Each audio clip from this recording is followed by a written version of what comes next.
దీవించి బలపరిచి నడిపించిన కాక. చిన్న పాట పాడుతున్నాం, చిన్న వాక్యంలో ఉంటున్నాం. శక్తి చేత కాదని పాట అందరికి వస్తాయో అందరికి వచ్చిన పాట కలిసి పాడుతున్నాం. శక్తి చేత కాదనేను, బలముతో నీది కాదనేను. శక్తి చేత కాదనేను, బలముతో నీది కాదనేను. నా ఆత్మ ద్వారా నీది చేతులని యెహోవా సెలవిచ్చెను. నా ఆత్మ ద్వారా నీది చేతులని యెహోవా సెలవిచ్చెను. శక్తి చేత కాదనేను, బలముతో నీది కాదనేను. శక్తి చేత కాదనేను, బలముతో నీది కాదనేను.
హల్లెలూయా.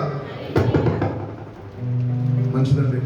దేవుని బిడ్డలుగా దేవుడిని మన జీవితాల్లోకి రక్షకులుగా అంగీకరించి రక్షణను పొందుకొని ఉన్న మనము మందిరానికి వచ్చి వాక్యం వినేసి ప్రార్థనలకి అటెండ్ అయిపోయి వెళ్ళిపోతే అది ఏమాత్రము మనకి ప్రయోజనకరంగా ఉండదు. కానీ దేవుని యొక్క ఆత్మతోని మనము నింపబడాలి, దేవుని యొక్క ఆత్మతోని మనము బలపరచబడాలి, దేవుని యొక్క ఆత్మతోని మనము నడిపింపబడాలి అని దేవుని కోరుకుంటున్నాం. అందుకనే ఈ పాట పాడిపిస్తున్నాం. అందరూ అంటున్నారు నా టైం లేదు, కొద్దిగా మెసేజ్ చెప్తాను, ఎక్కువేం చెప్పాను, నేను పాట అయితే పాడతాను. ఎందుకంటే శక్తి చేత కాదు, బలము చేత కాదు, కేవలం నా ఆత్మ ద్వారానే. కాబట్టి ఎంతో ప్రయాసపడి ఉదయకాలం లేసి పళ్ళన్నీ ముగించుకొని స్నానాలు చేసుకొని చక్కగా తయారయ్యి మందిరానికి వచ్చారు.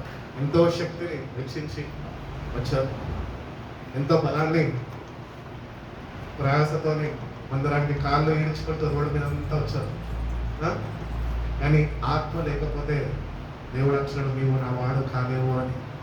కాబట్టి ఆత్మ ద్వారానే ఆయన కార్యాలు జరిగిస్తాడు. హల్లెలూయా. ఈరోజు మందిరానికి వచ్చిన మనము బోధిస్తున్న నేనన్నా వింటున్న మీరన్నా ఎవరున్నప్పటికీ ఇక్కడ దేవుని నామంలో వచ్చి ఉన్న మనము వాక్యము వింటుండగా, వాక్యమందు విశ్వసిస్తుండగా దేవుడి యొక్క ఆత్మ కార్యము మనలో జరగాలి అని ప్రభు వైపు మనం చూడాలి. హల్లెలూయా. కాబట్టి వచ్చి ఏదో చెప్తారు వినేసి వెళ్ళిపోతే ఏం రాదండి. కానీ you should depend upon the spirit of God. దేవుని యొక్క ఆత్మ మీద నువ్వు ఆధారపడినప్పుడు ఏ వాక్యం అయితే దేవుడు నీతోని నాతోని మన అందరితోని మాట్లాడబోతున్నాడో ఆ వాక్యము మన జీవితాల్లో అప్లికబుల్ అయ్యి మన జీవితాల్లో అది కార్యసిద్ధిని జరిగిస్తుంది. అప్పుడు పరిశుద్ధాత్మ సహాయం ద్వారా మన జీవితాలు మార్చబడతాయి. వాక్యం విన్నంత మాత్రాన మార్పు రాదు, ప్రార్థన చేసినంత మాత్రాన మార్పు రాదు, ఉపవాసం ఉన్నంత మాత్రాన మార్పు రాదు. మార్పు ఎప్పుడు వస్తుంది? ఎప్పుడైతే ఆత్మ కార్యాలు నీలో ప్రభు ప్రారంభించగలుగుతాడో అప్పుడు నీలో మార్పు అనేది ప్రారంభమైంది. కాబట్టి దేవుడు ఆదికాండం నుంచి ప్రకటన గ్రంథం వరకు, ఆది నుంచి ప్రవక్తల ద్వారా అందరి ద్వారా మాట్లాడుకుంటూనే వస్తున్నాడు. ఏమనంటే మీరు మారాలి, ఆ మార్పు నేను కోరుకుంటున్నాను, మీ దగ్గర నుంచి మార్పు చెందాలి అని దేవుడు కోరుకుంటున్నాను. కాబట్టి మనుషుల్లాగా క్రైస్తవులుగా ఉండిపోతే సరిపోదు, కానీ నిజంగా క్రీస్తుని వెంబడించేవారుగా, ఆత్మతోని నింపబడి నడిపింపబడేవారుగా, వాక్యం చేత జీవితాలు కట్టబడే రీతిగా మన జీవితాలు మారాలి. వాక్యం మీద ఆధారపడే క్రైస్తవులుగా మనం ఉండాలి. ఈరోజు క్రైస్తవులుగా ఉంటున్నామో బైబిల్ పట్టుకొని వెళ్తున్నాం, కానీ బైబిల్లో ఏముందో మనకు తెలియదు. ఆ బైబిల్ ఎటువంటి విశ్వాసము మనం కలిగి జీవించాలో మనకు తెలియదు. ఏదైనా అపాయం రాగానే దేవుని వాక్యం మనకు ఆదరణ కలిగిస్తుంది అని తెలుసు, కానీ అపాయం నుంచి పారిపోవడానికి, తప్పించుకునేదానికి, లేకపోతే మనుషుల వైపు ఇతరుల వైపు మనం చూస్తుంటాం. దేవుని వైపు చూడలేము. దేవునితో సరైన సావాసం లేదు. అటు రీతిగా మన జీవితాలు ఉంటే కనుక దేవుడు అంటున్నాడు మీ జీవితాలు మారాలి. నేను మీ దగ్గర నుంచి కోరుకుంటున్నది ఒకటి ఏంటి అంటే అది మార్పు. ఆ మార్పుని నేను మనము కలిగి జీవించాలా. మనము మారినాము అని ప్రభుకి మనం కనపరిచే వారిగా మనం ఉన్నాం. ఒక మార్పు కలిగిన జీవితము ప్రభుని దగ్గర నుంచి కోరుకుంటున్నాను. కాబట్టి నీ జీవితంలో నువ్వు ఇంకా మారలేదేమో, ప్రభు దగ్గరకు వచ్చిన నువ్వు ప్రభువా ఇది చెయ్యి, ప్రభువా అది చెయ్యి, ప్రభువా ఇది పో, ప్రభా అది పో అని అడగడం కాదు, కానీ ప్రభా నాలో మార్పు కలిగించి అని ప్రభుని అడిగితే కనుక నిజమైన మారు మనసు అనేది దేవుడు నీకు అనుగ్రహిస్తాడు. ఈరోజు మారు మనసు లేకుండా దేవుని సన్నిధికి వచ్చి దేవుణ్ణి ఆరాధిస్తున్నాము, దేవుని స్తుతిస్తున్నాము, పాటలు పాడుతున్నాము, వాక్యం వింటున్నాము, ప్రార్థనలు చేస్తున్నాము, వెళ్ళిపోతున్నాము. అది ఏమాత్రము మనకి ఆశీర్వాదకరము కాదు. కాబట్టి ఒక మార్పు కొరకు దేవుని వైపు చూస్తే కనుక ఆ మార్పుని దేవుడు నా జీవితంలో ఆయన కలుగు చేస్తారు అని ఆయన తెలియజేస్తున్నాడు. మనం చూసుకుందామండి మొదటి వాక్య భాగంగా యెర్మయా గ్రంథము 16వ అధ్యాయము 14 నుంచి 21వ వాక్యాల వరకు. యెహోవా సెలవిచ్చిన మాట ఏదనగా, నేను వారి పితరులకు ఇచ్చిన దేశమునకు, నేను వాళ్ళ పితరులకు ఇచ్చిన దేశమును వారిని మరలా రప్పించెదను, వాళ్ళని నేను మరలా రప్పించెదను. కనుక రాబో దినములలో ఐగుప్తు దేశంలో నుండి ఇశ్రాయేలును రప్పించిన యెహోవా జీవము తోడని ఇక మీదట అనక ఉత్తర దేశములో నుండి ఆయన వారిని తరిమిన దేశముల నుండి అన్నిట్లో నుండి ఇశ్రాయేలును రప్పించిన యెహోవా జీవముతోడని జనులు ప్రమాణం చేయుదురు. ఇదే యెహోవా వాక్కు. వాళ్ళని పట్టుకొనుటకు నేను చాలా మంది జాలరులను పిలిచెదను. నేను చాలా మంది జాలర్లను నేను పిలిపించదను. తర్వాత ప్రతి పర్వతం మీద నుండి ప్రతి కొండ మీద నుండి మెట్టల సందుల్లో నుండి వారిని వేటాడి తోలివేయుటకై అనేకులైన వేటగ్రాండ్లను పిలిపించదను. ఏలయనగా వారు పోయిన త్రోవలన్నింటినీ మీద దృష్టి ఉంచుతుంది. ఏదియూ నా కన్నులకు మరుగు కాలేదు. వారి దోషమును నాకు మరుగే ఉండదు. వారు తమ హేయ దేవతల కలయబలముల చేత నా దేశమును అపవిత్రపరిచి ఉన్నారు. తమ హేయ క్రియలతో నా స్వాస్థ్యమును నింపి ఉన్నారు. గనుక నేను మొదట వారి దోషమును బట్టి వారి పాపమును బట్టి రెండంతలుగా వారికి ప్రతీకారము చేసేదను. రెండంతలుగా వాళ్ళకి ప్రతీకారము చేసేదను. కాబట్టి దేవుడు రెండంతల శిక్షని రప్పిస్తాడంట. ఎవరి మీదకి?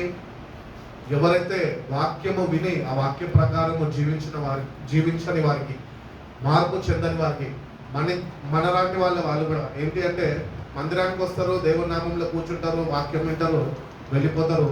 ఎక్కడైతే వాక్యము బోధించబడ్డదో, విత్తబడ్డదో ఆ వాక్యాన్ని వాళ్ళ జీవితాల్లో వాళ్ళు అప్లికబుల్ చేసుకోకుండా ఆ ప్రకారము వాళ్ళు జీవించక, వాళ్ళు ఇష్టానుసారంగా ఏమాత్రము మార్పు చెందని వారుగా వాళ్ళు జీవిస్తున్నప్పుడు దేవుడు అంటున్నాడు రెండంతలుగా శిక్షని వాళ్ళ మీదకి నేను పంపిస్తానంట.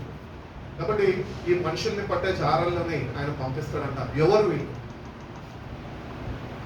నేనే మనుషులు పట్టే ఈ వీళ్ళని పట్టే జార్లని నేను పంపిస్తాను అంటున్నాడు. ఎవరు వీళ్ళు? మార్పు చెందినవా?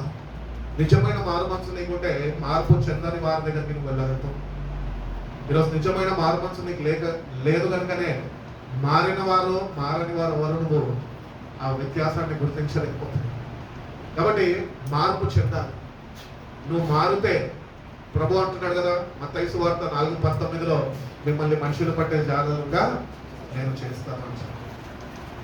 ఈరోజు మనం మనుషుల్ని పట్టే జాలరులుగా ఉన్నాం. మనం ఈరోజు ప్రభు నిన్ను ఏర్పరచుకున్నాడు, నిన్ను ఈ లోకం నుంచి వేరుపరచుకున్నాడు, ప్రత్యేకించుకున్నాడు. ఎందుకు తెలుసా? నువ్వు ఆయన కొరకు వాడబడతావని, ఆయన చేతిలో ఒక విలువైన పాత్ర వల్లే వాడబడతావని, అనేకుల్ని నువ్వు పట్టుకొని ఆయన యుద్ధం నడిపిస్తావని. రక్షణ నీకు గుడ్డిగా ఇయ్యలేదు. ఆ రక్షణకి తన ప్రాణాన్ని అర్పించాడు, రక్తాన్ని చిందించాడు. పాపులైన మనని పరిశుద్ధులుగా నీతిమంతులుగా తీర్చిదిద్దాడు.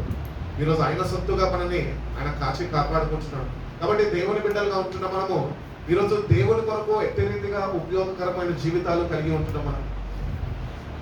ఈరోజు మీ తల్లిదండ్రులకి నువ్వు ఉపయోగకరంగా ఉండొచ్చు, ఎందుకంటే నువ్వు ఉద్యోగం చేస్తున్నావు, నీ శాలరీ మీద వాళ్ళు డిపెండ్ అవ్వచ్చు.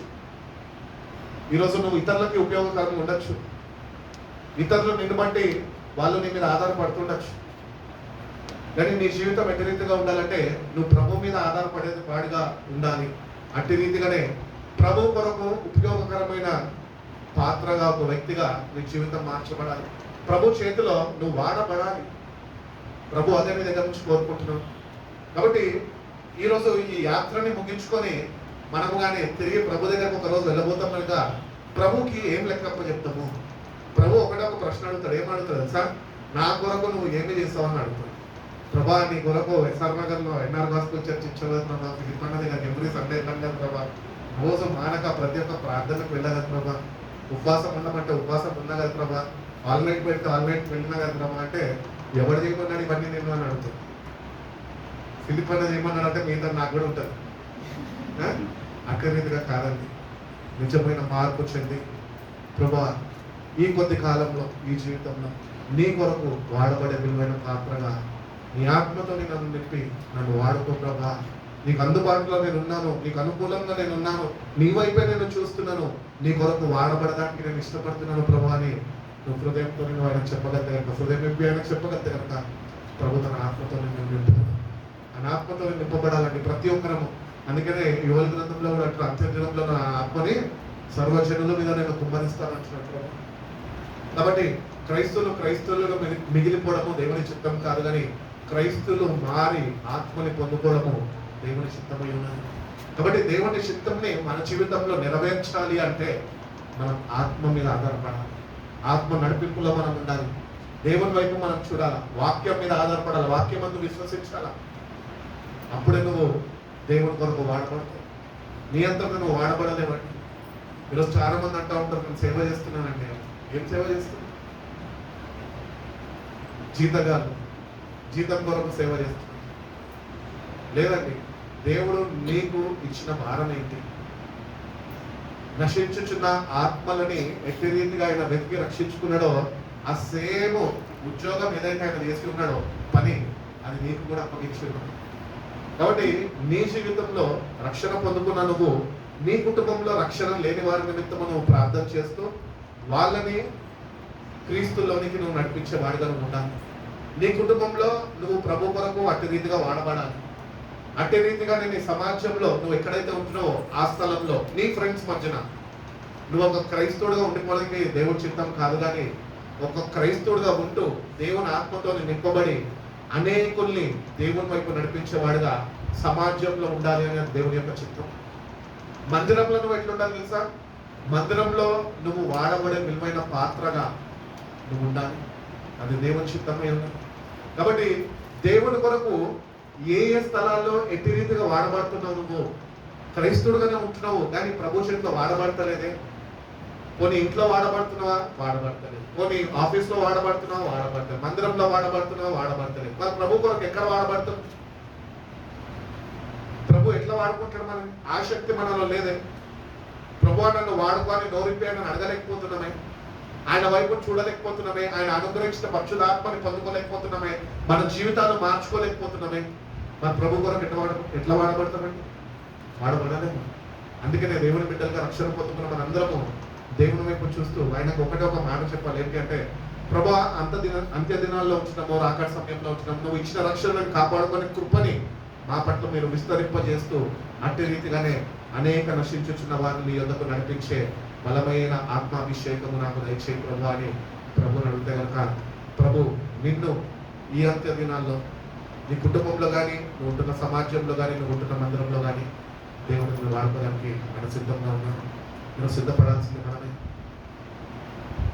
కోత విస్తారంగా ఉన్నది కానీ పనివారు లేరంట. మన ప్రభుకి ఎప్పుడైనా చెప్పావా, ప్రభా నేను ఉన్నాను, నన్ను వాడుకో ప్రభా అని ఆయనకు ఎప్పుడైనా చెప్పావా? ఆయన చెప్తున్నాడు, కోత విస్తారంగా ఉన్నది కానీ కోసేవాళ్ళు లేరు. ఈరోజు మనము ఫ్రీ విల్తో ప్రభు దగ్గరికి వెళ్ళాలి. ఆయన ఉచితంగా మనకు రక్షణ ఇచ్చాడండి. అసలు ఏమాత్రం అర్హత యోగ్యత లేని మనకి ఆయన అర్హతని కలిగించి తన బిడ్డలుగా, తన సొత్తుగా ఆయన మార్చుకున్నాడు. ఆయన పరలోక రాజ్యాన్ని నీ కొరకు, నా కొరకు ఆయన సిద్ధపరచుకున్నాడు. ఆయన మరణ పునరుద్ధరణం ద్వారా నీ కొరకు, నా కొరకు మన పేర్లన్నీ జీవగ్రంథంలో లిఖింపబడి ఉన్నాయి. మరి ఇక్కడ ఉంటున్న మనము ప్రభు కొరకు ఏం చేస్తున్నాం? కాబట్టి ప్రతి ఒక్కరము ఒక రోజు ఆయనకి లెక్క అప్పచెప్పాలి. ప్రభువా పెద్ద చేశారు, చదివిపించారు, చక్కగా చదువుకున్న ఉద్యోగం వచ్చింది, ఉద్యోగం చేసుకున్న ప్రభు అంటే ప్రభు ఏమంటాడు తెలుసా? ఎవరో నాకు తెలియదు.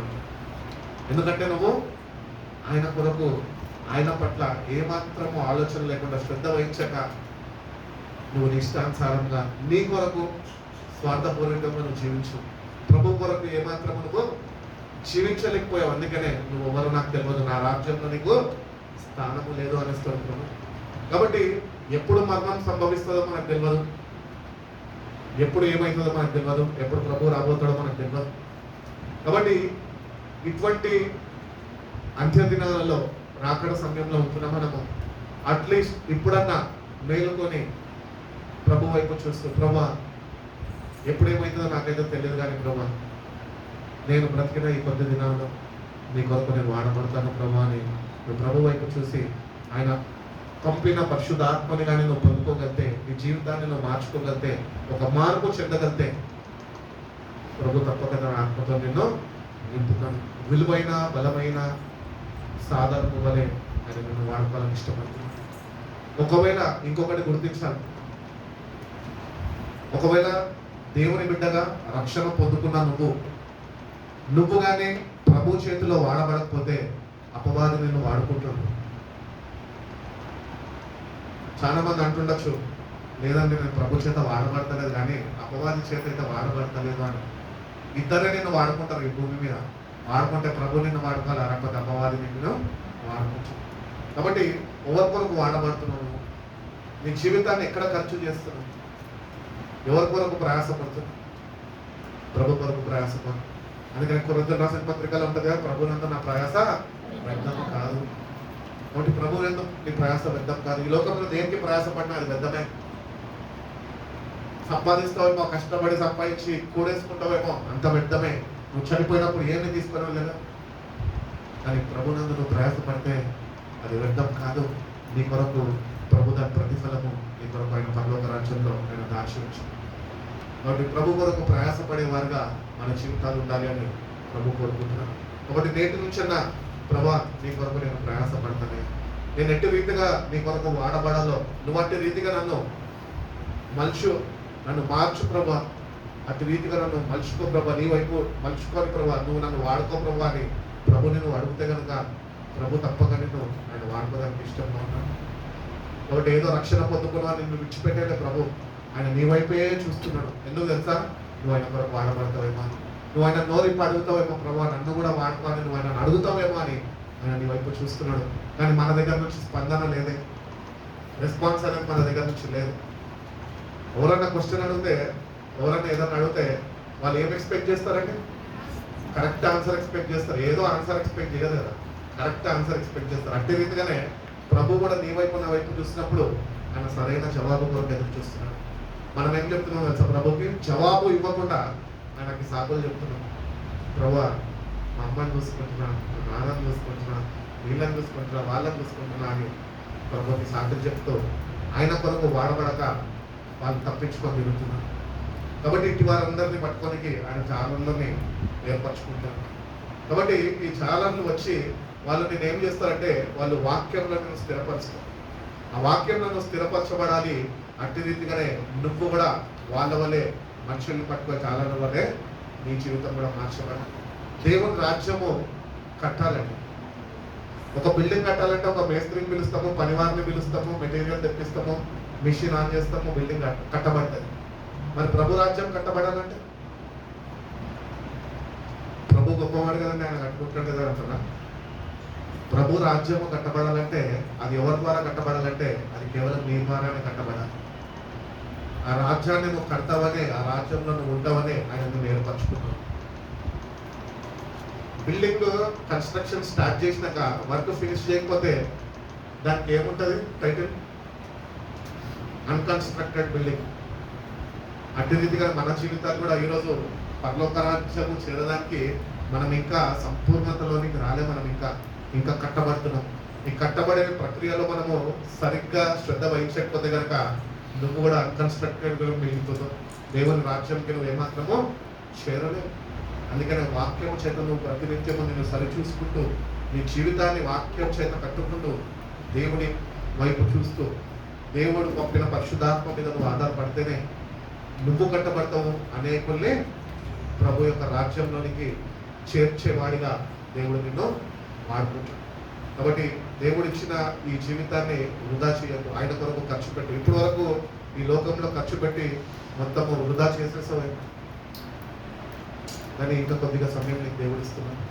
అట్లీస్ట్ ఈ సమయంలో ఉన్న యథార్థ హృదయంతో ప్రభు వైపు తిరిగి, ప్రభా నీ రాజ్యాన్ని కట్టే విలువైన పాత్రగా నన్ను కూడా నువ్వు మార్చు ప్రభా, నన్ను కూడా నువ్వు వాడుకో ప్రభా, నన్ను కూడా నీ ఆత్మతో నింపు ప్రభా. అనేకులకి నైనా నీ వద్దకు నడిపించేవాడిగా, అనేకులకి నీ ప్రేమని ప్రకటించేవాడిగా, నీ ప్రేమని చూపించేవాడిగా నువ్వు నన్ను మార్చు ప్రభా అని ప్రభు వైపు నువ్వు చూస్తే కనుక ప్రభు తప్పక ఈ అంత దినాల్లో ఆయన నీకు తోడుగా ఉండి ఆయన నడిపిస్తాం. ఇరవై గ్రంథ 3:18 చూడండి సార్. త్వరగా 3:18. ఆ దినములలో కలిసి ప్రాణమై వచ్చేదారు.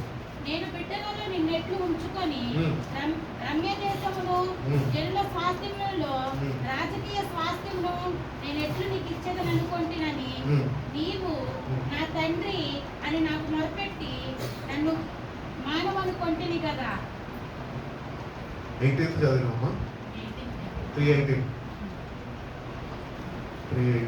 కాదు, 17 చదవచ్చు. కాలంన యెహోవా యొక్క సింహాసనం అని యెరూషలేమునకు పేరు పెట్టదు. జనములన్నీ తమ దుష్ట మనస్సులో మూర్ఖత్వమును చొప్పున నడుచుకొనక యెహోవా నామమున బట్టి యెరూషలేమునకు గుంపులుగా కూడి వచ్చెదరు. మీరు ఎవరు అంటే వాళ్ళ హృదయాన్ని కఠినపరచుకోక దేవుని వాక్యాన్ని రిసీవ్ చేసుకొని ఆ ప్రకారం వాళ్ళ జీవితాన్ని మార్చుకొని వాళ్ళందరూ దేవుని యొద్దకు నడిపింపబడతారంట. కాబట్టి మందిరానికి వచ్చి ఇన్నిసార్లు వాక్యం మీద సరిపోయిన మార్పు అనేది రాదు. ఎందుకు నీలో మార్పు రాదు తెలుసా? నీ హృదయం కఠినపరచబడ్డది. దేవుడు రక్షణని ఇచ్చి ఉన్నాడు. ఆ రక్షణని నువ్వు భయముతోనూ వణుకుతోనూ కొనసాగించాలి.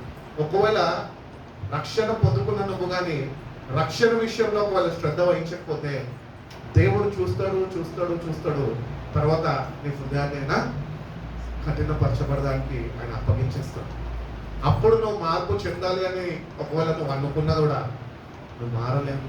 అందుకని సమయం ఉన్నప్పుడే నీ హృదయాన్ని కఠినపరచుకోక నీ చెడు త్రోవలన్నింటినీ విడిచిపెట్టి దేవుని వైపు చూసి, ప్రభా నిజమైన మార్పు నాకు కావాలి ప్రభా, నేను నీ యొక్కకు వస్తున్నాను నేను ఆయన వైపు చూస్తే కనుక ఆయన నీకు సహాయాన్ని అనుగ్రహిస్తాను అని తెలియజేస్తాను. అపోస్తలుల 2వ అధ్యాయం 4వ అధ్యాయం 2వ వాక్యం. ఒక కాలము వచ్చుచున్నది, శత్రువులు మిమ్మల్ని కొంకుల చేతను మీలో శేషించిన వారిని గాలముల చేతను పట్టుకొని లాగుదురు. ఇటు అటు తొలగకుండా మీరందరూ ప్రాకారపు గంటల ద్వారా పోవుదురు. అర్మోను మార్గమున. చాలండి. కాబట్టి ఒక దినము వచ్చుచున్నది. When you will be taken away with hooks, the last of you with the fishes. కాబట్టి ఈ ప్రభు యొక్క రాక సమయం సమీపిస్తుండగా దేవుడు తన ప్రజలని ఆయన ఏర్పరచుకుంటున్నాడు. అటు రీతిగానే అపవాది దేవుడు ఏర్పరచుకున్న ప్రజల నుంచి అనేకుల్ని వాడు త్రోవ తప్పించడానికి, నిత్య నాశనానికి గురి చేయడానికి వాడు ప్రయత్నిస్తున్నాడు. సైమల్టేనియస్ గా దేవుడు తన పని చేస్తున్నాడు, అపవాది తన పని వాడు చేసుకుంటున్నాడు. కాబట్టి ఈ ఇద్దరు పని చేసుకుంటుండగా నువ్వు కానీ అనాలోచన ఉంటే ఎక్కడ నువ్వు ముగింపు పలుకుతావో నీకే తెలియదు. అందుకనే మనము చాలా జాగ్రత్తగా ఉండాలి. అంత్య దినాల్లో ఉంటున్నాము, రాకడ సమయంలో ఉంటున్నాము, ప్రభు రాబోతున్నాడు. అటు రీతిగానే మరణం ఎప్పుడైనా సంభవించబోతుంది. కాబట్టి గాలాలు వేసేవారు ఉంటారు. అపవాది కూడా నిన్ను గాలం వేస్తాడు. వాడు దేవుని ఏర్పాట్లో నుంచి నిన్ను బయటకి ఈడ్చుకొని వెళ్ళిపోతాడు. కాబట్టి ప్రభు నిన్ను ఆయన సిద్ధపరుస్తుండగా నువ్వు ఆయన ఎదుట, ఆయన గృహంలో, ఆయన వాక్యంలో నిలిచి ఉండి ప్రార్థనతోని పరిశుద్ధాత్మ సహాయం ద్వారా ఆధారపడుతూ నువ్వు నీకు అనుగ్రహింపబడిన రక్షణ విషయంలో శ్రద్ధ వహించి అంతము వరకు దాన్ని కాపాడుకోవాలి. ఒకవేళ లేదు రక్షణ పొందుకున్నాను ఏం కాదులే నేను రక్షింపబడ్డాన్ని కానీ ఒకవేళ రక్షణని కానీ చులకనగా తీసుకుంటే వీడు కూడా గాలం వేస్తున్నాడు. వీడు వేస్తున్న గాలం ఎటువంటిది తెలుసా?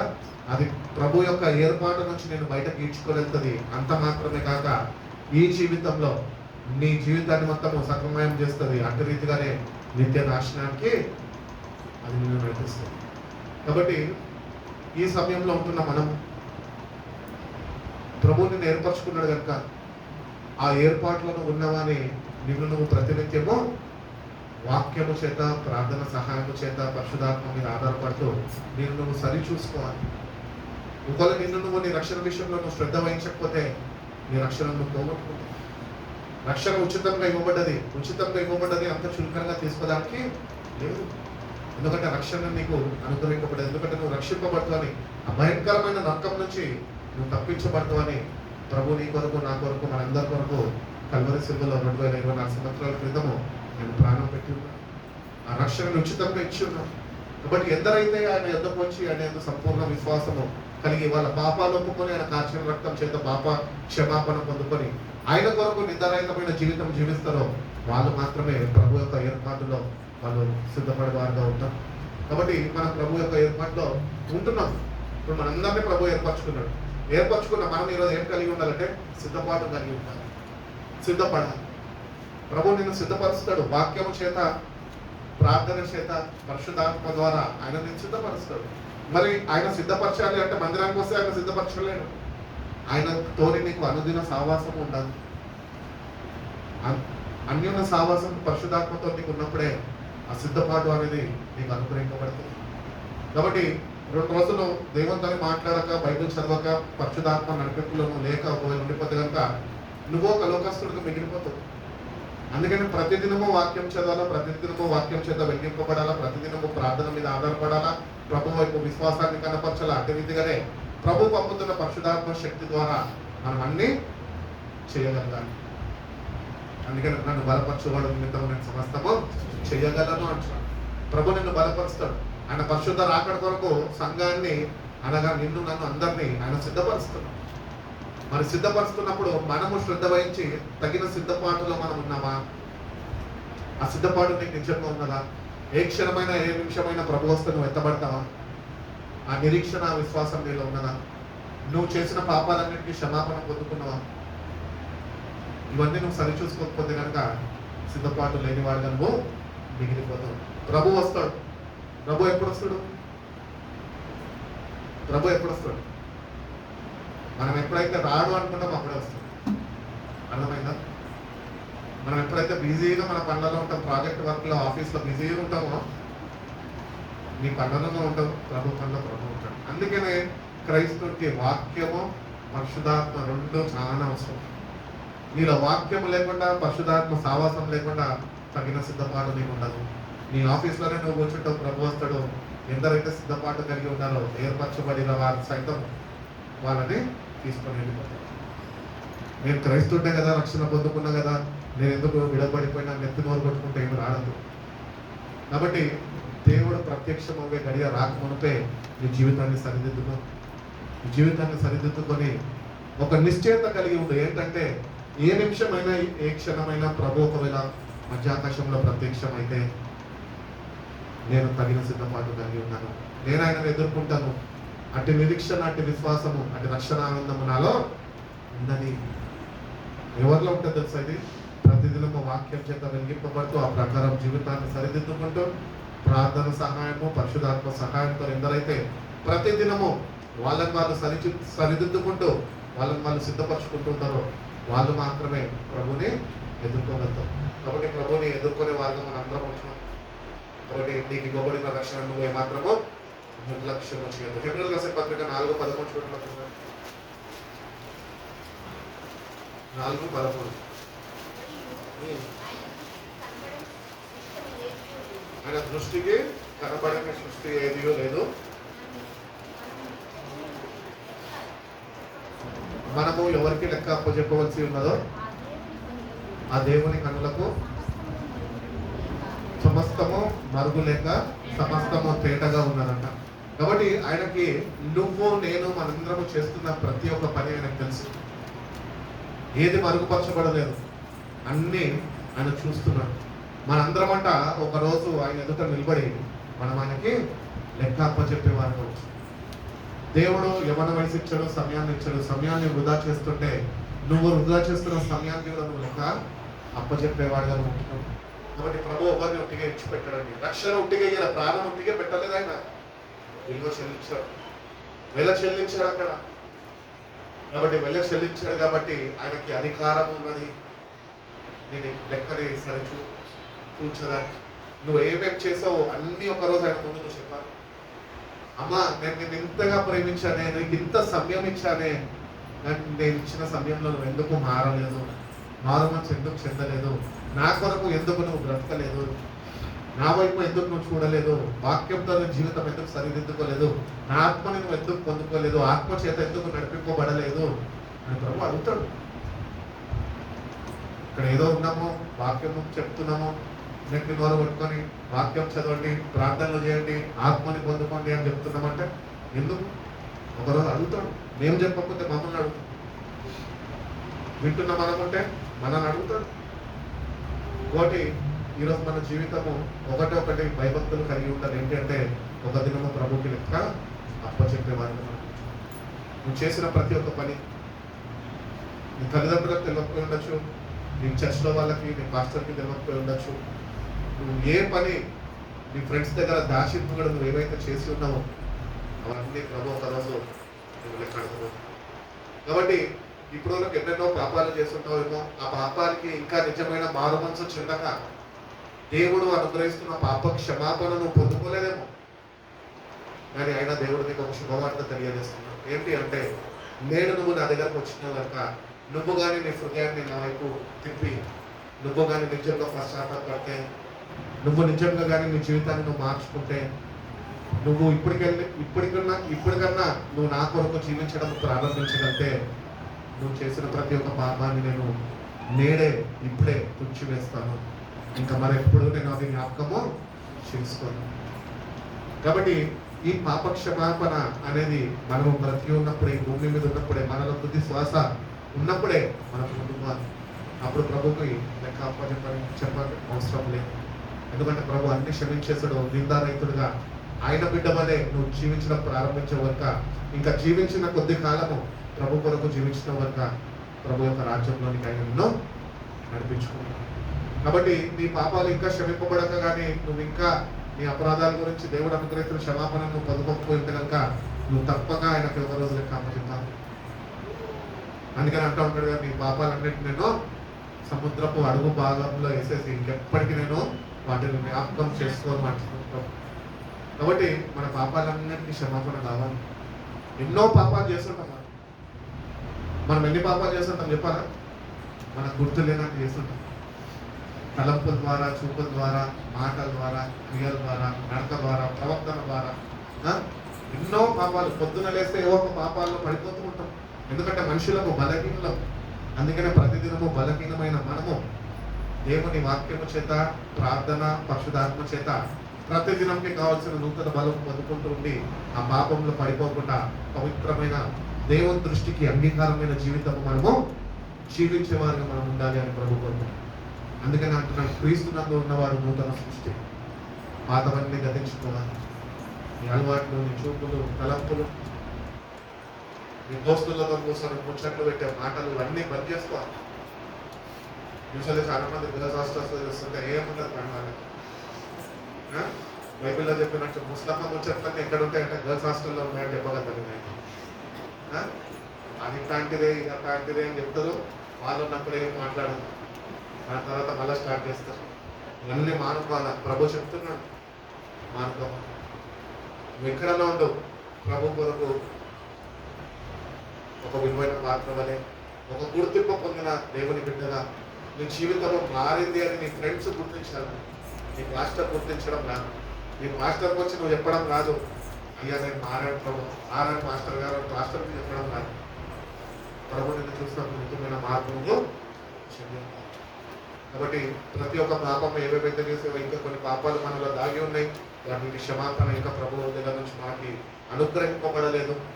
కాబట్టి ప్రభు దగ్గర నుంచి విశ్వాసంతో మన కార్చిన రక్తం చేత నన్ను కడుగు ప్రభు అని ప్రభుని అడిగి భయంకరమైన ఉగ్రత దినము, తీర్పు దినం నుంచి నన్ను తప్పించుకోవా, నీ ఎదుట నిలబడే దానికి ఏమాత్రం అర్హత యోగ్యత నాకు లేనప్పటికీ నా కొరకు నువ్వు ప్రాణం అర్పించి నీ బిడ్డగా, నీ సాక్ష్యముగా నన్ను చేర్చుకున్నావు.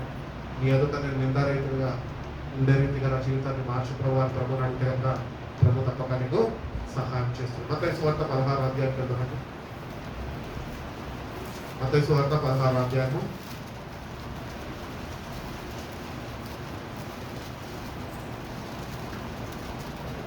13 త్వరగా చదవండి.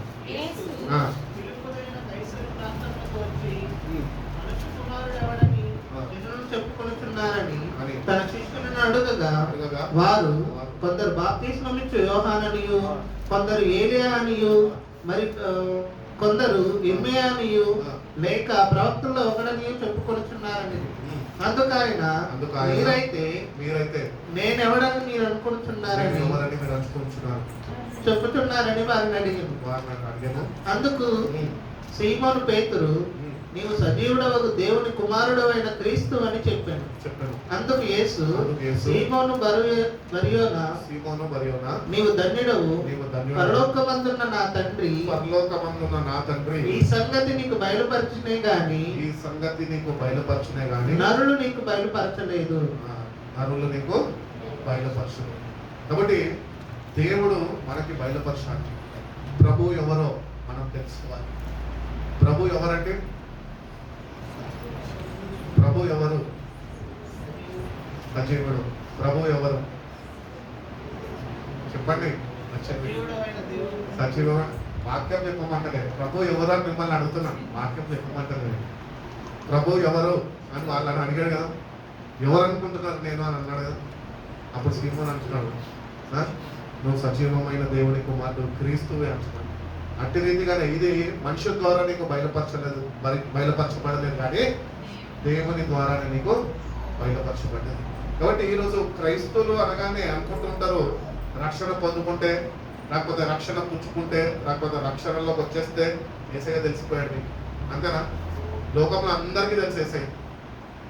ఏ మతమన్నా, ఇక్కడ ఏ వర్గం అన్నా, ఎక్కడికి పోయినా కూడా యేసయ్య ఎవరంటే ఒక మత స్థాపకుడు అని అందరికీ తెలుసు.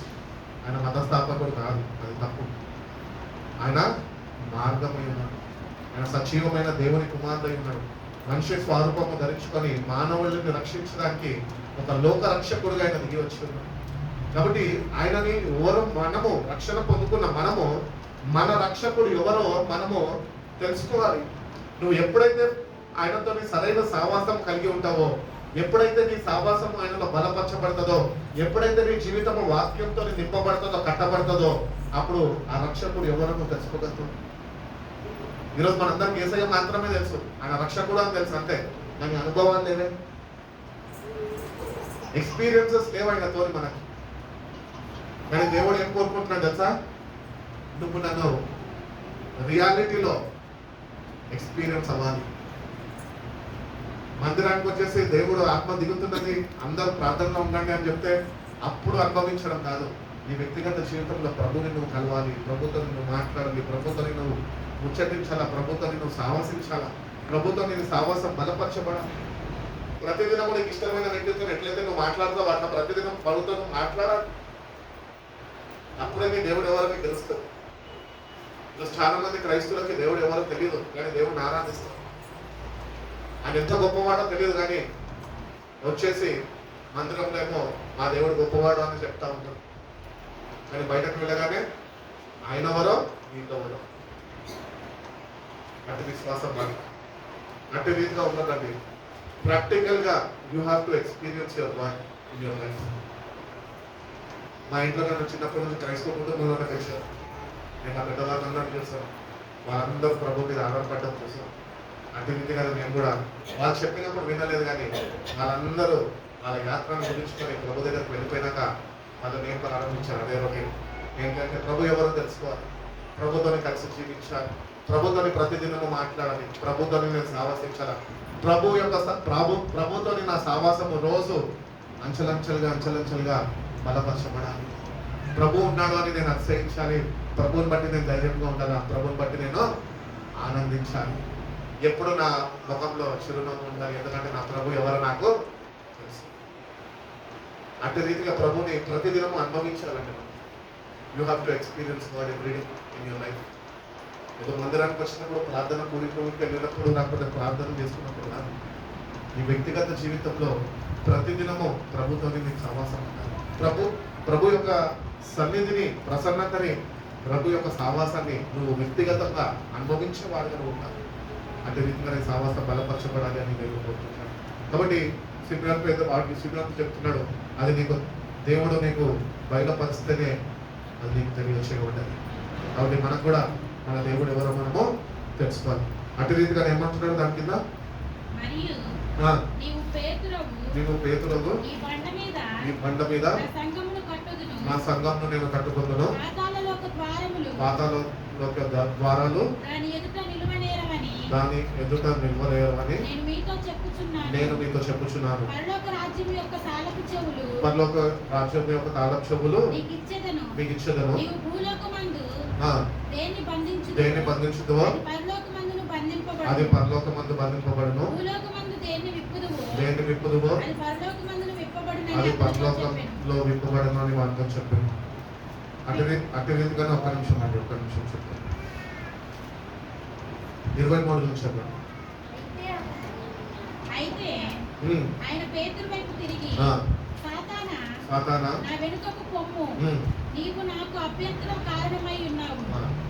ఇప్పుడు ఎందుకు వాక్యం చదివించాలంటే దేవుని బిడ్డలుగా రక్షణ పొందుతున్న మనం కూడా చాలా సార్లు ప్రభు యొక్క కార్యాలు ఆయన జరిగిస్తుండగా మనమే రక్షణ పొందుకున్న మనమే అక్కడ పేతురే ఉన్నాడు, అభ్యంతరకరంగా ఉన్నాడు.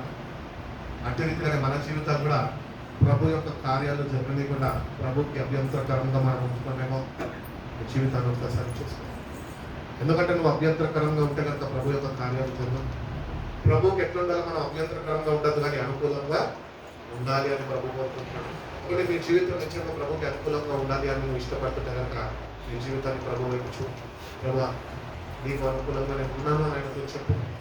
ప్రభు యొక్క కార్యాలు నీతోనే ఆయన జరిగించుకుంటాడు. చక్కటి మాటలు చెప్తున్నాడు కదా, నువ్వు దేన్నైతే బంధిస్తావో అది నేను పరలోకంలో బంధిస్తాను. భూమి మీద నువ్వు దేన్ని బంధించినా నువ్వు బంధింపబడతావు. ఎందుకు అంటే నువ్వు నా నామందు విశ్వసించి నా నామంలో నువ్వు బంధిస్తున్నావు కనుక. ఈరోజు మనం కూడా రక్షణ పొందుకున్నాం, యేసయ్య నిజ దేవుడు, సొంత రక్షణ కూడా అనుకున్నాం. కానీ మనం బంధిస్తే అక్కడ బంధింపబడతాడు. పేతురుతో అయితే చెప్పాడు, నువ్వు ఏవైతే బంధిస్తావో బంధింపబడతాయి అన్నాడు. మరి మనం కూడా క్రీస్తు రక్తంలో గడగబడ్డ మనము మరి ఈరోజు బంధించడానికి దేనన్నా మనము గద్దించామనుకోండి, దేనన్నా బంధించడం అనుకోండి, అవి ఎందుకు బంధింపబడుతుంది? ఎప్పుడన్నా ఆలోచించాలా? లోపం మొదలో ఉంది, వాక్యంలో ఉందా మనలో ఉందా? మనలోనే ఉంది.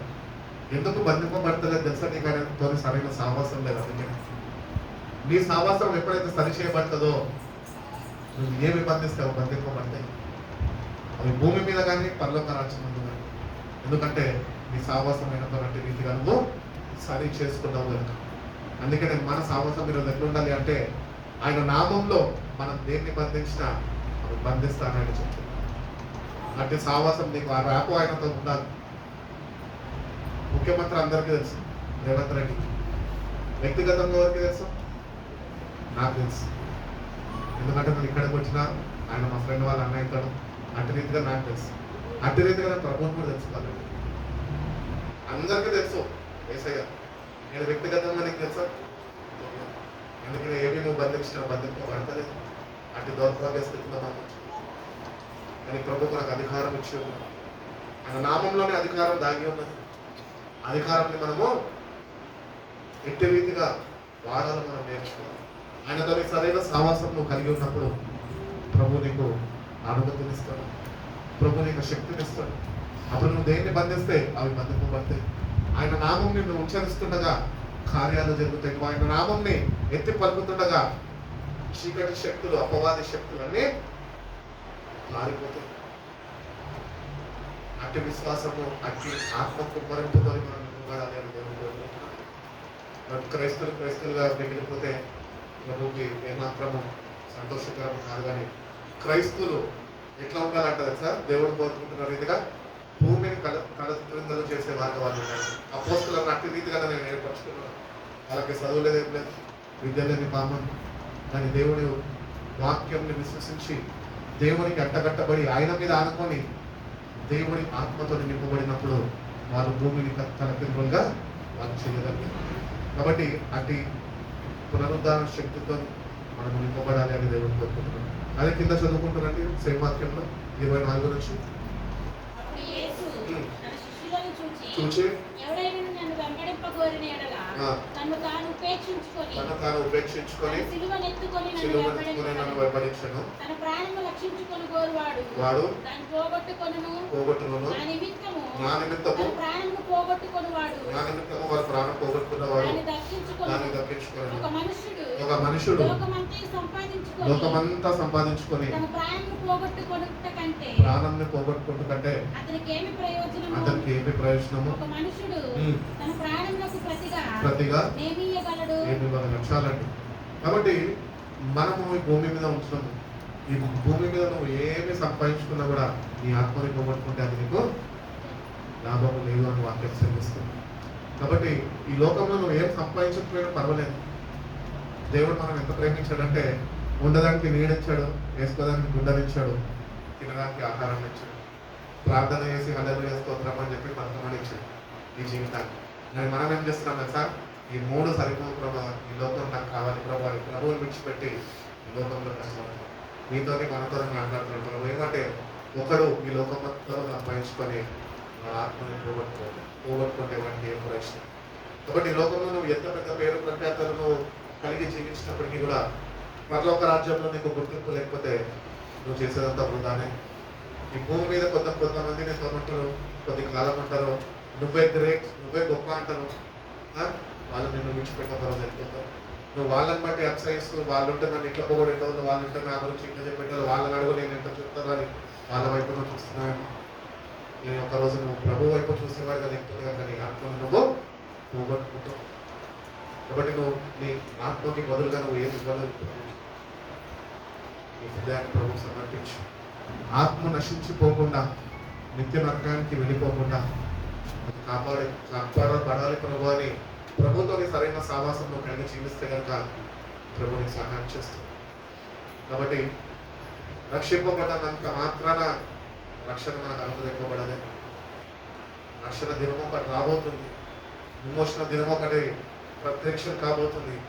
ఎందరైతే రక్షణని పొందుకున్నవారు ఆయన యొక్క సంపూర్ణ విశ్వాసం కలిగి ఆయన మీద ఆధారపడుతూ ఈ లోకంలో ఉన్న వాటిని దేన్ని ప్రేమించక దేవుని రాజ్యం కొరకు తగిన సిద్ధపాటు కలిగి ఆయన వైపు చూస్తున్నారో వాళ్ళు మాత్రమే రక్షించబడతారు, రక్షణ పొందుకుంటారు. ఆ దినం రక్షణ దినంలో ప్రభు వాళ్ళకి రక్షణను అనుగ్రహిస్తాడు, ఆ రాజ్యంలోనికి వాళ్ళని ఆయన చేర్చుకుంటాడు. కాబట్టి ఈ లోకంలో ఉంటున్న మనము ఈ లోకంలో ఎన్ని ప్రాకులాడి ఎన్ని సంపాదించుకున్నా ఎన్ని చేసినా అవి నీకు ఏ దినమో అక్కడికి దేనికి అక్కడికి రా. చచ్చిపోయినప్పుడు ఒంటరిగా వచ్చినావు, ఒంటరిగా వెళ్ళిపోవాలి. కానీ ఎక్కడికి వెళ్తున్నావు, ఏమి తీసుకొని వెళ్తున్నావు, ప్రభు కొరకు నువ్వు ఏం తీసుకెళ్తావు? ఇప్పుడు ఫిలిపన్న బర్త్డే ఉంది, సంఘం అందరికి చెప్పారనుకోండి. ఇప్పుడు అందరూ అనుకుంటారు ఫిలిపన్నకి ఏమైనా తీసుకెళ్ళాలి. ఫస్ట్ సుజాత ఉంటుంది, ఫిలిపన్నకి ఏదో ఒకటి తీసుకెళ్ళాలి, తీసుకొని వస్తారు. నేను అట్లనే అడుగుతున్నాను. రేపు అందరం ఒకరోజు ఈ యాత్రను ముగించుకుని వెళ్తున్నాం. ప్రభు మనకి దేవుడు మనకి తన కుమారుడుని ఇచ్చాడు. తన కుమారుడు నీ కొరకు నా కొరకు తన ప్రాణాన్ని అర్పించాడు, రక్షణని ఉచితంగా ఇచ్చున్నాడు. ఈరోజు ఈ యాత్రని ముగించుకొని మనం ఆయన యొక్కకు వెళ్ళినప్పుడు ఆయనకి ఏం తీసుకెళ్ళగలుగుతామని? ఏ ఆత్మని? ఆత్మలని తీసుకొని వెళ్ళాలంటే మొట్టమొదటిగా మనం ఒకటే శ్రద్ధ వహించాలి. ఏంటి తెలుసా? ఆత్మలని తీసుకెళ్లే విషయం పక్కన పెడితే ఫస్ట్ నీ ఆత్మ సిద్ధపడి ఉందా? ఫస్ట్ నువ్వు చేరుకుంటావు. అందరు చెప్తారు నశించే ఆత్మల గురించి ప్రార్థన చేయాలంటే అని. కానీ అసలు ప్రార్థన చేసే నీ ఆత్మ రక్షింపబడ్డదా? ఫస్ట్ ఆ రక్షణ అనుభవం నీకున్నదా? చెప్పడం అయితే నోటి మాటతో చెప్పేస్తాం. నశించే ఆత్మలను ఎంతోమంది దేవుడు రాజ్యానికి నడిపించాలి అని చెప్తాం. పాట పాడుతూ ఉంటాం, ఏమని? నశించు ఆత్మలెన్నియో అని పాట పాడతాం. దానిలో నువ్వున్నామని నచ్చిపోతాం. అంతే, సింపుల్. పాటలో తేడా ఏముంటుంది, దాంట్లో ఏముంటుంది. కాబట్టి నీ ఆత్మ నశించిపోకుండా అది రక్షణలో ఉండాలి అంటే ముందుగానే నువ్వు బ్రతుకున్నప్పుడే నీ జీవితాన్ని నువ్వు సరిదిద్దుకొని ప్రభు వైపు చూస్తూ ప్రభు మీద ఆధారపడే జీవితం నువ్వు కలిగి జీవించాలి అని దేవుడు. పేతురు రాసిన మొదటి పత్రిక 2వ అధ్యాయం చూసి ముగించుకుంటాం. మనుషుల చేత విసర్జింపబడినను దేవుని దృష్టికి ఏర్పరచబడినది అమూల్యమును సజీవమునైన రాయవు ప్రభు యుద్ధకు వచ్చిన వారై యేసుక్రీస్తు ద్వారా దేవునికి అనుకూలమగు ఆత్మ సంబంధమైన బలులను అర్పించుటకు పరిశుద్ధ యాజకులుగా ఉండునట్లు మీరు సజీవమైన రాళ్ల వలె ఉండి ఆత్మ సంబంధమైన మందిరముగా కట్టబడుచున్నారు. నేను ముఖ్యమును అమూల్యమునగు మూలరాతిని సియోనులో స్థాపించుచున్నాను. ఆయన యందు విశ్వాసించిన వారు ఏమాత్రము సిగ్గుపడరు. కాబట్టి ఇక్కడ రెండు మనుషులను మనం చూసుకుంటున్నాం. ఒకరంట ఆత్మ సంబంధులు అంట, ఇంకొకరు ఎవరు అంటే ప్రకృతి సంబంధం. కాబట్టి ఆత్మ సంబంధులే ఆత్మ చెప్పిన మాటని వాళ్ళు గ్రహించగలుగుతారు, వినగలుగుతారు. నువ్వు ఒకవేళ ప్రకృతి సంబంధిగా నీ జీవితం ఉంటే కనుక ఆత్మతో నీకు సావాసం ఏమాత్రమో ఉండదు. అందుకనే నువ్వు నేను అంట రక్షణ పొందుకున్న మనము నేటి నుంచి ఉన్న ఈ లోకం నుంచి వేరుపరచబడాలి. ఆత్మ సంబంధిగా నువ్వు మార్చబడాలి, ఆత్మతోని నువ్వు నింపబడాలి, ఆత్మతోని నువ్వు నడిపింపబడాలి, ఆత్మ సహాయం మీద నువ్వు ఆధారపడేవాడుగా ఉంటావు. ఈరోజు మనం ఎట్లున్నాం తెలుసా? నామకార్థ క్రైస్తులుగా, ప్రకృతి సంబంధాలుగా ఆదివారం అయితే మందిరానికి రావాలా, ఈస్టర్ రాగానే నవ్వాలి, గుడ్ ఫ్రైడే రాగానే ఏడవాలి. ప్రకృతి సంబంధించి క్రైస్తువులు మార్పు లేదు, వీళ్ళకి నిజమైన మారు మనసు లేదు. కానీ ఒక గుర్తింపు ఉన్నది క్రైస్తువులు అని. అట్టి రీతిగా కాదు, కానీ మనం ఆత్మ సంబంధులుగా, ఆత్మతో సావసించే వారుగా, ఆత్మ సంగతులు మనం తెలుసుకునే వారుగా మనం ఉండి అట్టి రీతిగా మనము నడుచుకోవాలి. కాబట్టి దేవుడు మనని సజీవ రాళ్ళగా ఉంచాలని ఇష్టపడుతున్నాడు. సియోనులో స్థిరమైన పునాది ఆయననే. ఆయన మీద నువ్వు నేను కట్టబడాలి. ఆయన యందు విశ్వసించిన వాడు ఎన్నడూ సిగ్గుపడడు అని బైబిల్ చెప్తున్నాడు. కాబట్టి ఇంతకాలము నీ జీవితంలో అవమానాలు, సిగ్గుపడ్డవేమో, లేకపోతే నిన్ను సిగ్గుపరిచారు. కానీ నువ్వు నేటి నుంచన్నా ఆయన మీద కానీ నువ్వు విశ్వసించగలితే, ఆయన వైపు నువ్వు చూడగలితే, ఆయన మీద నువ్వు నిలబడగలితే, నీ జీవితాన్ని నింపగలితే, నీ హృదయం ఆయన మీద నిలబడగలితే ఆయన ఎక్కడ సిగ్గుపడని, ఆయన నీకు తోడుగా ఉంది. కాబట్టి ఆయననే మూలరాయి, ఆయన మీద సంఘము కట్టబడ్డది. అపోస్తులు అనేకులు దాని మీద కట్టబడుతూ వచ్చాం. అట్టి రీతిగానే నేడు ఉంటున్న మనము ఈ సార్వత్రిక సంఘం కూడా ఈరోజు ఆ బండ మీద కట్టబడుతుంది. కాబట్టి ఆయననే మూలరాయి ఉన్నాడు. ఆయనను బట్టి మనము అతిశయించాలి, ఆయనను బట్టి మనము విశ్వసించాలి, ఆయనను బట్టి మనము జీవించే వారిగా మనం ఉండాలి అని దేవుడు కోరుకుంటున్నాడు. కాబట్టి ఆ రాయి మీద నువ్వు స్థిరపడ్డవంతు నిన్ను సరి చూసుకో ఒకసారి. స్థిరము లేకపోతే పడిపోతాం కదా. ఈరోజు మనం అనుకుంటుంటాం, నేను భక్తి చేస్తున్నా కదా, నేను రక్షణ పొందుతున్నా కదా, ఫలానా మినిస్ట్రీస్కి వెళ్తాను కదా, నేను నాకేం కాదులే అనుకుంటున్నాం. కానీ పౌలు ఒక చక్కటి మాట ఉంటాడు, నేను ఇదివరకు పట్టుకున్నానని నేను అతిశయించను, అలా నన్ను జాగ్రత్త తెలుసుకుంటాను, పడిపోకుండా. తిమోతికి చెప్తుంటాడు ఈ మాట. ఇప్పుడు వరకు ఏదైతే నువ్వు కలిగి ఉన్నావో, అది పట్టుకొని ఉన్నానో, అది పడిపోకుండా నువ్వు జాగ్రత్త వహించు అంటాడు. మనకు కూడా రక్షణ పొందుకున్నాము, మనం పడిపోతామేమో. పడిపోకుండా ఉండడానికే నువ్వు క్రీస్తు అనే బండ మీద స్థిరపరచబడాలి. ఈయన మాటలు ఎవరైతే విని వాళ్ళ ఇల్లు రాతి మీద కట్టుకుంటారో వాళ్ళు నిలబడతారు, వాళ్ళు స్థిరపరచబడతారు. కాబట్టి మనకు క్రీస్తు అనే బండ మీద స్థిరపరచబడాలి, వాక్యం చేతను కట్టబడాలి. ఎట్లయితే మెటీరియల్తో బిల్డింగ్ కడతారో అట్లా వాక్యం చేతను క్రీస్తు అనే బండ మీద స్థిరపరచబడాలి. నువ్వు ఒకవేళ వాక్యం లేకుండా జీవించే క్రైస్తవుడిగా ఉంటా కనుక నువ్వు స్థిరపరచబడదు. క్రీస్తు అనే బండ మీద నిల్చున్నా అని అనుకుంటున్నావు, కానీ నిజంగా కొన్ని శ్రమలు కానీ కొన్ని ఉపద్రవాలు కానీ మన జీవితానికి వచ్చి మీద పడినప్పుడు మనం మన నిలకడగా నిల్చొని మనం వైద్యులకి కోసం పడిపోతాం. అందుకనే నువ్వు సరి చూసుకో. క్రీస్తు అనే బండ మీద ఉన్న వాక్యం చేత ప్రతిదినం కట్టబడుతున్నావు. ఒక్కొక్క వారం కట్టబడితే కాదు, వర్క్ పెండింగ్ అయిపోతుంది. ప్రతిదినము కట్టబడుతుంది. ప్రతిదినము ప్రభు నిన్ను తన వాక్యం చేత ఆయన నిన్ను కట్టాలి అని దేవుడు కోరుకుంటున్నాడు. కాబట్టి ప్రభుతో నేను సావసిస్తే కనుక నీ జీవితం కడతాడు, ఆయన మీద నేను స్థిరపరుస్తాను అని తెలియజేస్తాను. 7వ వాక్యం నుంచి చదువు. విశ్వసించుచున్న మీకు ఆయన అమూల్యమైన వాడు. విశ్వసించిన వారికైతే ఇల్లు కట్టువారు ఏ రాతి నిషేధించిరో అదే మూలకి తలరాయను, మరియు అది అడ్డురాయియు అడ్డుబండయు ఆయను. కట్టువారు వాక్యమున అవిధేయులై తొట్టిల్లుచున్నారు.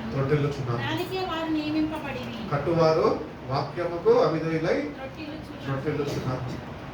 కాబట్టి వాక్యాన్ని విని దాని ప్రకారం నువ్వు జీవించకపోతే నువ్వు తొట్టిల్లిపోతుంది. ఆ ప్రకారం జీవించాలంటే ప్రయత్నించాలా, ప్రభుతో సాహసించాలా. ప్రభు నిన్ను ఆయన కంటాడు. ఒకవేళ లేకపోతే కనుక they stumble because they disobeyed the message of God. ఈరోజు డిసోబీడియన్స్ అనేది మనలో ఉన్నది. వాక్యం వింటాము, ఆ ప్రకారము అంటే ఏంటది? డిసోబీడియన్సే. అవిధేయత, అవిధేయత రెండు ఉన్నాయి కదా. మనం విధేయులై ఉండాలి అని దేవుడు తెలుసుకున్నాడు. మనం ఏం చేస్తాం? అవిధేయుడు వలె విని వెళ్ళిపోతున్నాం. అందుకనే మన జీవితాల్లో కట్టబడతలేదు. దాని కింద వాక్యం ఏమంటున్నాడు? అయితే మీరు చీకట్లో నుండి ఆశ్చర్యకరమైన వెలుగులోనికి నిన్ను పిలిచిన వాడిని గుణాతిశయములు ప్రచురం చేయవాడు, ఏర్పరచబడిన వంశమును, రాజులైన యాజక సమూహము, పరిశుద్ధ జనమును, దేవుని సొత్తమైన ప్రజలై ఉన్నారు. కాబట్టి చాలండి. కాబట్టి దేవుడు తెలియజేస్తున్నాడు, మీరు ఒకప్పుడు చీకట్లో ఉన్నారు, నా కుమారుడు ద్వారా నేను మిమ్మల్ని వెలుగులోనికి నడిపించుకున్నాను. ఇప్పుడు మీరు ఎవరంటారు తెలుసా? మీరు యు ఆర్ చోజన్ పీపుల్. ప్రభు చేత ఎంపిక చేయబడ్డవారు, ఏర్పరచబడ్డవారు. మీరు ఒక క్యాబినెట్ ఫామ్ అవుతుందండి. ఫర్ ఎగ్జాంపుల్ చెప్పాలంటే కాంగ్రెస్ వచ్చింది. ఇప్పుడు కాంగ్రెస్ రాగానే వచ్చి పరిపాలించేస్తారా? లేదు. వాళ్ళు ఫస్ట్ క్యాబినెట్ని ఫామ్ చేసుకుంటారు. క్యాబినెట్ని ఫామ్ చేసుకొని ఎవరికి ఏ పోస్ట్ ఇవ్వాలా, ఏ మంత్రి ఏ బాధ్యతలు వాళ్ళు స్వీకరించి వాళ్ళు అవి నిర్వర్తించాలి. అట్టి రీతిగానే ముఖ్యమంత్రి ఎవరు ఉండాలా, దాని తర్వాత దాని కింద సలహాదారులు ఎవరు ఉండాలని ఒక క్యాబినెట్ని ఫామ్ చేస్తారు. అట్టి రీతిగానే క్రీస్తు ద్వారా ఆయన మనని ఏర్పరచుకున్నాడు. ఆయన మనని ఒక రాజుల యాజక సమూహంగా ఆయన మనం సిద్ధపరచుకున్నాడు. ఈరోజు మనం ఎట్లున్నామంట? రాజులైన యాజక సమూహం. రాజకుమారుడు ఎట్లుంటాడండి? రాజు యొక్క కుమారుడు ఎట్లుంటాడు? రాజకుమారుడుగానే ఉంటాడు కదా. రాజుకి ఎంత అయితే హోదా ఉన్నదో కుమారుడికి కూడా అంతే ఉంటుంది. ఇప్పుడు ముఖ్యమంత్రి ఉన్నాడు, ముఖ్యమంత్రి ఎంత హోదానో తన కుమారుడు కూడా. ఆయన చూసి ఏమంటారు? అరే లొకేషన్ పిలవరు కదా, ముఖ్యమంత్రి యొక్క కుమారుడు అని ఒక పేరు పెడతారు. అట్టి రీతిగానే దేవుడు కూడా మీరు పరిశుద్ధమైన యాజక సమూహము అని దేవుడు పిలుస్తున్నాడు. We are a royal priesthood, chosen people, a holy nation, people who belong to God. దేవుడు మనకి ఎంత స్వేచ్ఛనిచ్చాడు అంటే ఆయనలో యు ఆర్ రాయల్ ప్రీస్ట్హుడ్. నువ్వు ఆయనలో ఒక అధికారం కలిగిన వాడిని. ఆయన అధికారము నీతో పంచుకున్నాడు. అధికారం నువ్వు కూడా వాడుకోవడానికి నీకు ఇచ్చి ఉన్నాడు. అధికారంతో మనం ఉండాలి. ఈరోజు యేసయ్య నామము ప్రచురపరుస్తున్నప్పుడు మనం ఏది చెప్తే అది జరుగుతుందండి. అపవాది యొక్క సాతాను మన మీద ఎన్నోసార్లు వస్తుంటాడు. కానీ నువ్వు యాజకు సమూహంగా నువ్వు ఉంటున్నావు కనుక, నువ్వు యేసయ్య నామంని ధరించుకొని నువ్వు ఉంటున్నావు కనుక నువ్వు ఏమి చెప్తే అది వాడు నీ మాట వినాలి. అధికారం దేవుడు నీకు ఇచ్చి ఉన్నాడు. నువ్వు దేవుని ప్రజలై ఉన్నావు. నువ్వు దేవుని ప్రజలుగా దేవుని కొరకు జీవించేవాడుగా నీ జీవితం ఉండాలి. అంతేగాని ఈ లోకంలో జీవించేవాడుగా ఏమాత్రమో నువ్వు ఉండకూడదు. కాబట్టి నేటి నుంచి ఒక తీర్మానం చేసుకొని, ప్రభువా మీరు మమ్మల్ని ఏర్పరచుకున్నాం, ఆశ్చర్యమైన వెలుగులోనికి నడిపించారు. నీ వెలుగు చేత నన్ను ప్రతిదినం వెలిగించు ప్రభా. నీ బిడ్డ వలె నేను ఈ లోకంలో జీవించడం నువ్వు నాకు నేర్పించు ప్రభా. నీ కొరకు నేను జీవిస్తా ప్రభా. నేను ప్రభుని అడుగుతా కనుక ప్రభు తప్పక నీకు ఆయన సహాయం చేస్తాడు. ఈ వాక్యం ఒకటి చదివి ముగించుకుందామండి. 10వ వాక్యం నుంచి ఒకప్పుడు దేవుని ప్రజలుగా ఉండక ఇప్పుడు దేవుని ప్రజలైతే, ఒకప్పుడు కనికరము ఇంపబడక ఇప్పుడు కనికరింపబడవారు అయితే. కాబట్టి ఒకప్పుడు దేవుడు మనకు కనికరం చూపలేదు, కానీ ఆయన కుమారుడు యొక్క బలియాగం ద్వారా ఆయన సొత్తుగా చేసుకొని ఆయన ప్రజలుగా మార్చుకొని ఈరోజు హీఈస్ గివింగ్ us mercy, మనం కనికరిస్తున్నాం, మనం కాపాడుతున్నాం. ఒకవేళ దేవుడే మనం కనికరించి కాపాడకపోతే మనము కళ్ళు తెరిసేది నిత్య నరకంలోనే. అది ఎప్పటికీ మర్చిపోదు.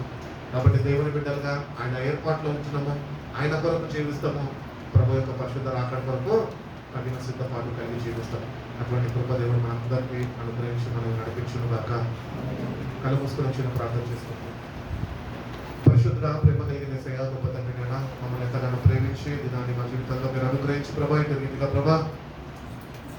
ప్రభు యొక్క దినంలో ప్రభా నీ సన్నిధి ఆవరణంలో జీవితం కలుసుకొని ప్రభా నీ నామమును స్తుతించడానికి, కీర్తించడానికి, కొనియాడడానికి, పదిసేపునైనా ఆరాధన చేయడానికి, నీ వాక్యాన్ని ధ్యానించిన కృపను బట్టి నీకు వందనాలు ప్రభా. అవును ప్రభా, ఏ పాటి వారం అయినప్పటికీ ప్రభా మీరు మమ్మల్ని ఎంతగానో ప్రేమించి నీ కుమారుడు మా కొరకు నేను పంపించి ప్రభా మన మా కొరకు ఆయన ప్రాణాన్ని అర్పించి రక్తాన్ని చిందించినైనా నీ సొత్తుగానైనా మమ్మల్ని మార్చుకున్నాడు ప్రభా. మారబడ్డ మేము ప్రభా, పిలువబడ్డ మేమునైనా నిజమైన మార్పు చెంది కృపను మాకు నేర్చేయండి. నిజంగా ప్రభా నీ బిడ్డల వల్లనైనా నీ కొరకు అయినా మేము జీవించడం మీరు మాకు నేర్పించండి. ఎవరు ప్రభా ఇంతకాలంలో మా ఇష్టానుసారంలో జీవిస్తూ మా కొరకు మా వారి కొరకు మేము జీవిస్తున్నాం, కానీ ప్రభా నేటి నుంచి అయిన ప్రభా నీ కొరకు ప్రభా నీ ప్రజలు ఒక ప్రత్యేకమైన జీవితమునైనా మా ప్రతి ఒక్కరికినైనా మీరు అనుగ్రహించిన ప్రకారం మీరు మాకు తోడుగా ఉండండి. నీ ఆత్మతో మమ్మల్ని నింపండి ప్రభా. ప్రతి దినమునైనా నీ వాక్యం చేత మేము కట్టబడుతూ ప్రభా క్రీస్తు అనే బండ మీదనైనా మా జీవితాన్ని మేము స్థిరపరచుకొని కృపను మాకు దయచేయండి. నీ పరిశుద్ధాత్మ సహాయాన్ని మాకు తోడుగా ఉంచండి ప్రభా.